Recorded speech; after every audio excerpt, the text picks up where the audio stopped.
Let's start with the All-Star team. And Cal, one of 7 players with a million-plus votes. He's in all likelihood going to start the All-Star game, which is great. What do you make of the top 7 guys, and specifically Cal being among them? I think it's a great sign that fans are recognizing Cal Raleigh for being one of the best players in Major League Baseball. And I suppose it's easy for them to do so when you're leading the big leagues in home runs and, about to set a record for first half home runs for a catcher. And this hasn't been the best week for Cal Raleigh. And yet I look at his numbers, guys, and even in a bad week, he's still taking walks. He's not striking out all that much. At the end of the day, and it's funny to say this because we've said it about another player in the past, the Mariners are going to go as far as Cal Raleigh can take him. He is the franchise now, and that fans around the country see that, I think, is a great sign for him and for baseball, frankly, because if he weren't starting the All-Star game this year, it would be an absolute farce. I don't know whether I can put JP on the, guys that are getting overlooked list. I think that's probably a bit of a stretch. But what did you say yesterday, Brock? 3rd in the league in on-base percentage? On-base percentage, yep. Yeah, I mean, that is supposed to be a stat that we really value. I wish there was a way to honor someone like that who maybe isn't quite all-star because of some of the other guys that are going to get attention. But that's a really significant thing to have accomplished, 2.5 months in.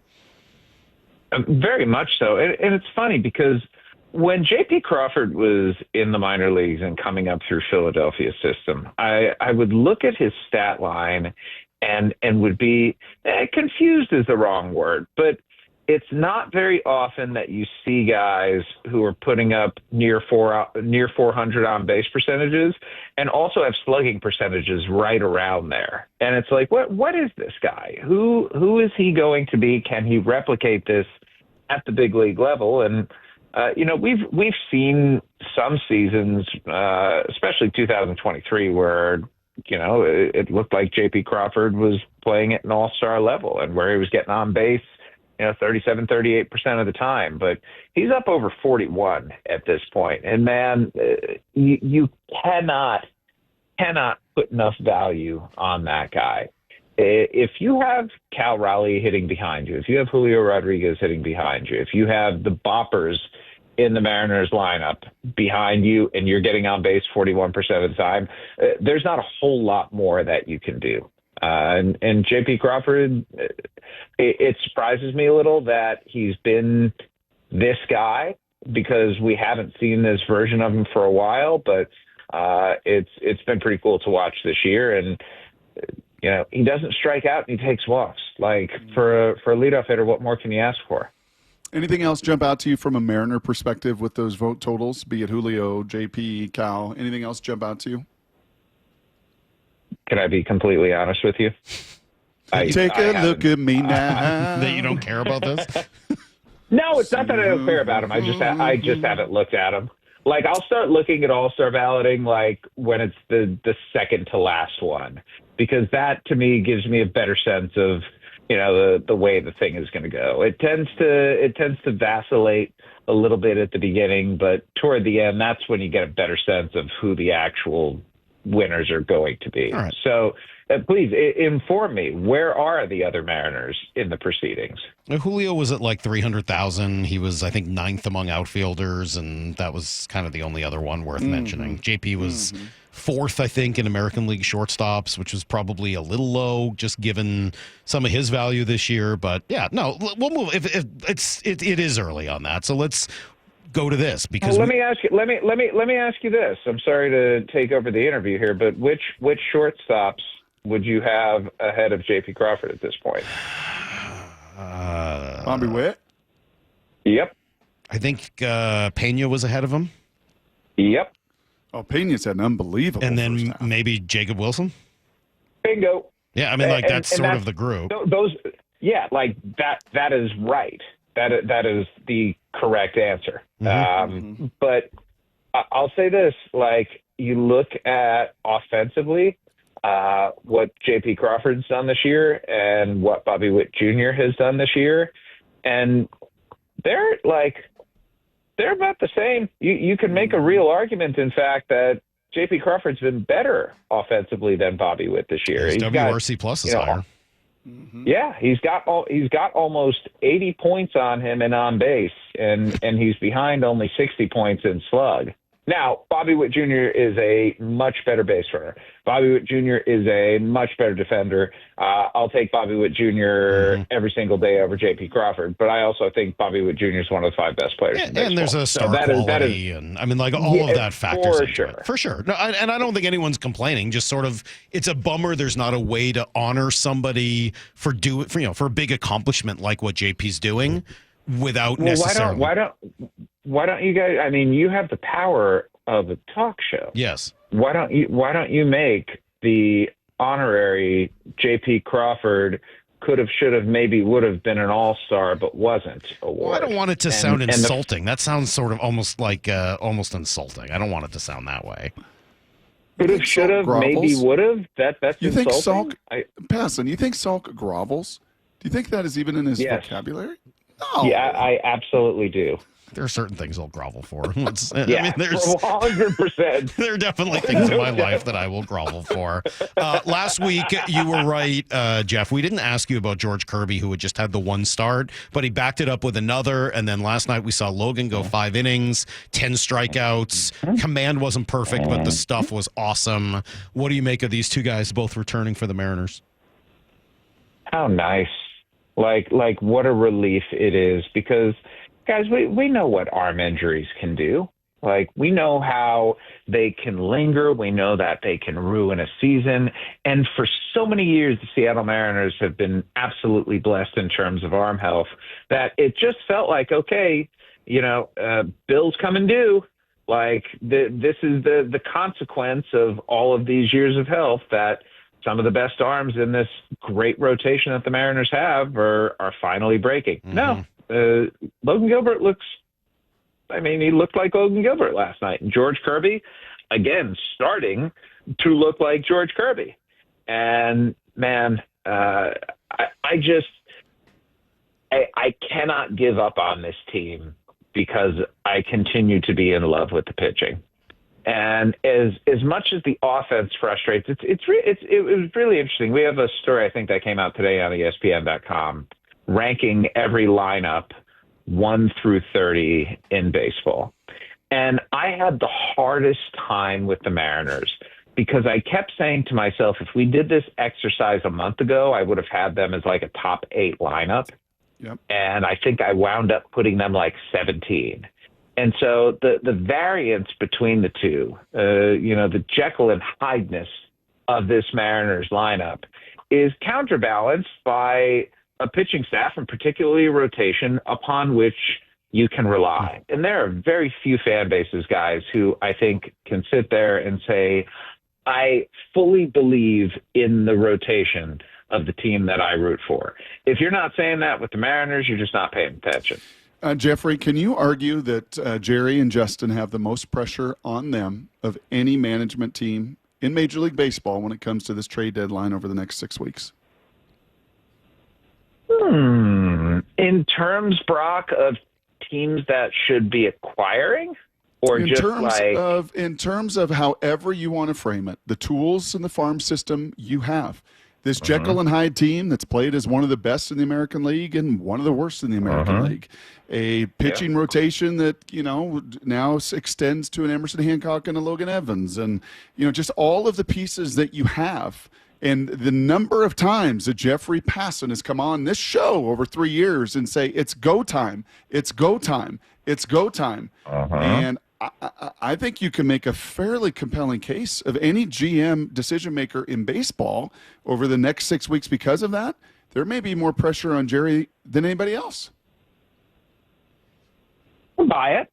I think that's reasonable. I look at other teams, the Giants just added Rafi Devers. How much more are they going to compound on top of that? But Buster, but doesn't Buster have equity?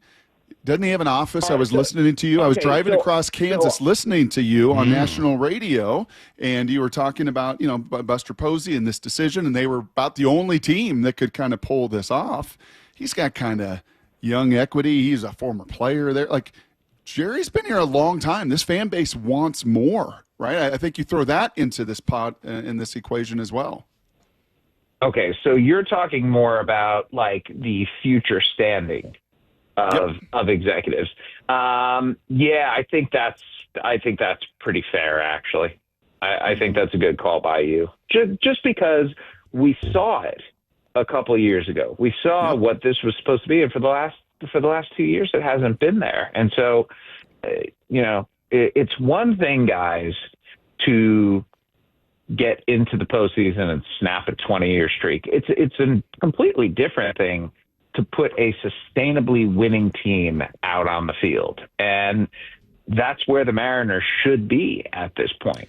They should be a team that's at the top of the American League West standings, not a team that's got the Texas Rangers breathing down their necks, and a team that's got a negative run differential, and a team that, as good as it has looked at points this season, has looked equally bad. There just needs to be more consistency, and that's what this team is lacking. And that maybe that's what they can address at the deadline. So let's talk through the deadline then. I was looking the other day, Jeff, and I saw this might have changed since last night or 2 nights ago, but there were only 7 teams in all of baseball that were more than 6 games out. Maybe something, I don't know where the Orioles are at today, but you get my idea. Like, the Orioles were close enough that I couldn't put them in the definitively selling category. And the Diamondbacks, we had Mike Hazen say they're not going to sell. If anything, he wants to buy. I looked through the 7 teams looking for anything that I thought would help the Mariners.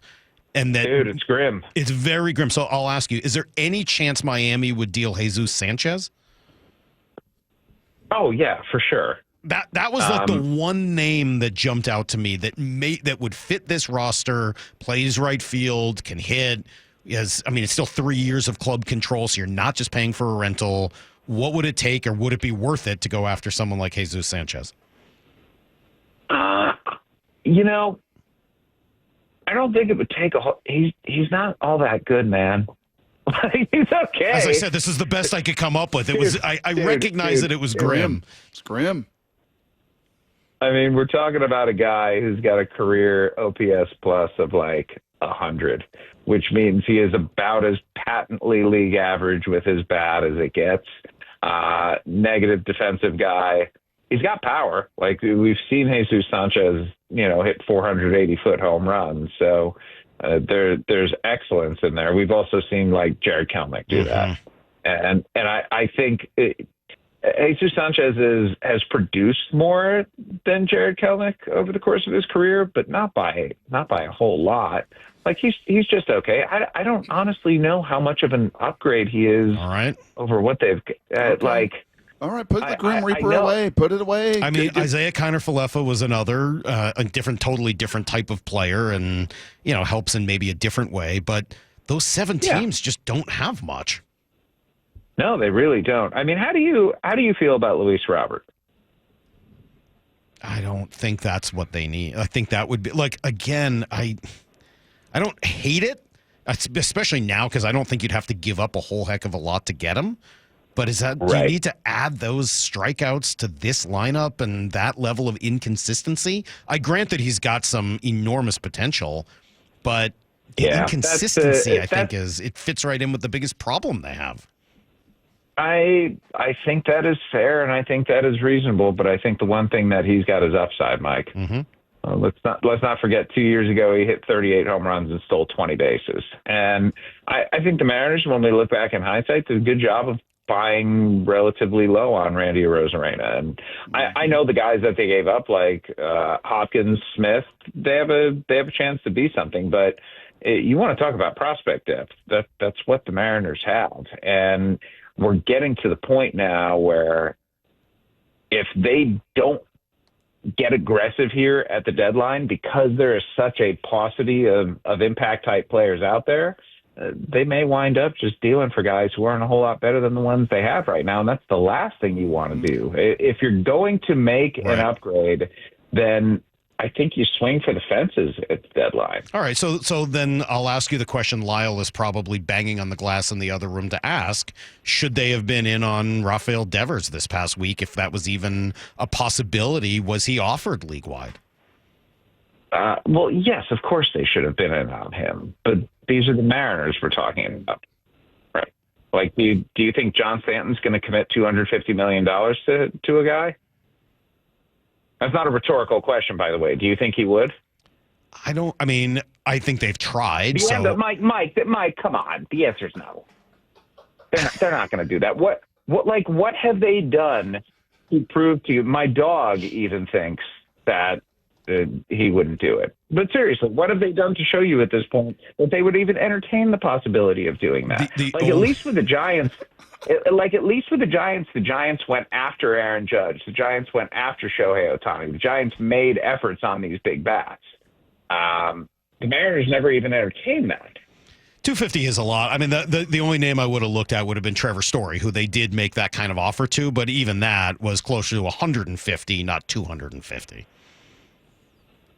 Now, Mike, fairly, you can make an argument that the $250 million that Rafael Devers is owed is too much, especially if he is a designated hitter or a first baseman. But the Mariners have a pretty gaping hole at third base. No disrespect to Ben Williamson, but Rafael Devers would be an upgrade there. Mm-hmm. And so I get the reticence. The models around baseball say that this is an underwater contract and it is not going to age well.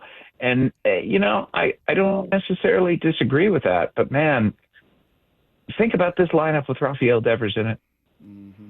How much better would it look if he were batting second or if he were batting third?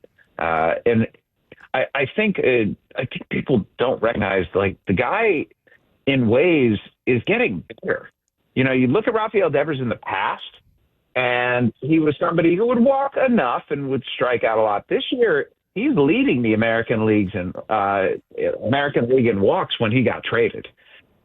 His patience has gotten so much better, and that just makes him a more dangerous hitter. And having J.P. Crawford and Rafael Devers back-to-back, 2 400-plus on-base percentage guys, back-to-back at the top of the lineup in front of Cal Raleigh, like that's a delicious treat right there. So in your view, but one that only happens in fantasy land. So in your view, he's out of Boston.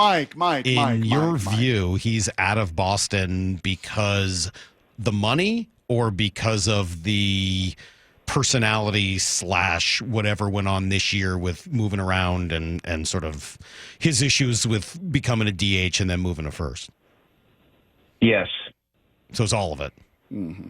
All the above. So I guess that's the other question: is if you are going to spend $250 million, if you're an owner, if you're a GM who doesn't, who doesn't have Dodger money, is that the guy that you want to take your one big risk on? A, with the, as you said, some of the fear about how the contract will age, but B, is that the personality that you want for the guy that you're going to make your highest paid player by far? If I have Cal Raleigh and Julio Rodriguez in my clubhouse, I don't worry about Rafi Devers being a leader. Mm-hmm. That's not important. Yeah. I want him to hit. And by the way, the most important context here, if you're the Mariners, is does this impede you from signing Logan Gilbert and or George Kirby long term? If it does, yeah, I'm with you. That's probably not something you want to do. Okay, so you just mentioned Devers, and you just mentioned his growth, and you mentioned his patience, and we were having a conversation earlier about Julio. Julio is swinging at 57% of the pitches. Julio is swinging at 53.7% of first pitches. I think both of those, Salk, were they 99th percentile? I mean, they're just off the charts. And that is very clearly his approach this year, is he is going to be hyper aggressive on first pitches, and he's going to try to just do damage and jump on things throughout it. Is that a sustainable model for Julio Rodriguez? I mean, it depends. There's always the cat and mouse game, Brock. And if pitchers understand that your tendency is to swing at the first pitch and try and do damage, they're going to stop throwing strikes on the first pitch. Right? Yep. Like they're gonna throw you spin. It's gonna be down. It's gonna be off the plate. You're not gonna see fastballs. But the 0-0 pitch is quite often the best one you're going to see in any given at bat. I was talking with a player about this yesterday, and he was complaining that his team doesn't swing at 0 pitches enough, and because of that, teams know that they can steal a strike, and when you're down 0-1 in the count, it's from which you can't come back, but it's the sort of position that's really problematic. And now my dog is literally walking on top of me. God, I mean, is your dog's name Mike? Because the way you said Mike, is your dog's name Mike? Oh my God, no, her name is Daisy, and Daisy is about 7 months old now, and we're waiting for her to stop being terrible. And she's just not cooperating, man. Sad. She is. Yep. Oh, she found a dead rat in the backyard yesterday. Oh, I thought that was happening as we speak. No, it wouldn't surprise me. She found a dead rat in the backyard yesterday and was parading it around like she had found like an Olympic gold medal. Wound up puking all over the couch afterward. Like, she's just a nightmare. Yeah, that's tough. Jeff, I saw it again on Saturday, by the way. Did you find out what's going on with bringing the infield in with the bases loaded and 1 out? I saw it again. Saturday night, Mariners they ended up beating Class A, who looks broken, like mentally, emotionally broken, but that's a side note. And they get the bases loaded, 1 out, and Steven Vogt's like, oh, better bring the infield in. I just don't understand. Why are they bringing the infield in rather than trying to turn a double play?